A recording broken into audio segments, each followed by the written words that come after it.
So look what else we can do in here. I've got this file that's structured. If I want to see what's in there, I can walk down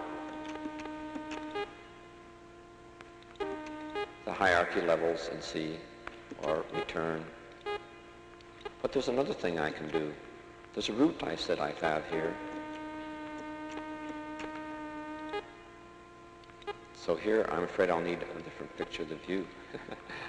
So here's what I drew with a picture drawing capability here. It's a slight map if I start from work, and here's the route I seem to have to go to pick up all the materials. And that's my plan for getting home tonight. But if I want to, I can say, the library, what am I supposed to pick up there? I can just point to that, and oh, I see, overdue books and all. Well, there was a statement there with that name on it. Go back. What am I supposed to pick up at the drugstore? I see, very interesting. Joint file usage is something that is very powerful here. I went off to a file that we were working on as we were getting ready, the early parts of this presentation. And it was a message, it was something that three of us used a lot between us to coordinate the planning, task, contingency plans, the special needs in NLS for the fall joint, things like that. We developed a message technique so we could leave messages for each other. Under there are usage conventions, and let me just tell you about that. Underneath here, we direct messages to each other that we can unfold and see. But many times, you didn't want direct messages as much as you just like to go through and leave a message for somebody. So we worked out that the conventions would be, where's an example? The convention we're going to use is that we would send a message to a guy. If I want to send Bill English, WKE, a message, I would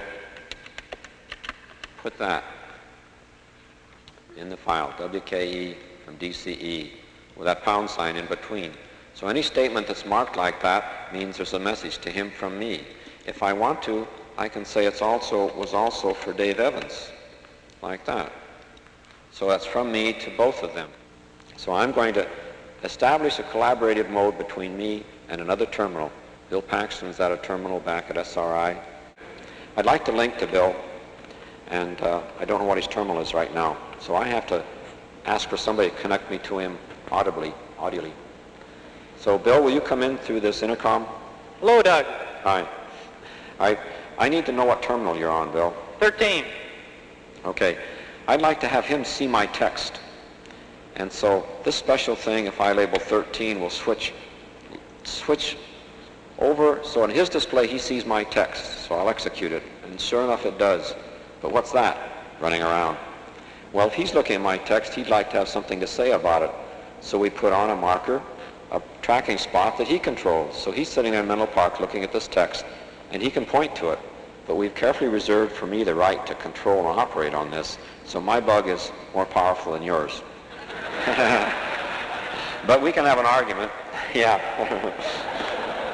That's what they call a bug fight. And add another feature that hardware-wise is available through the kind of display we have. I'd like to see you while I'm working on it. So before I can do that, I'd have to set up my display in a certain way.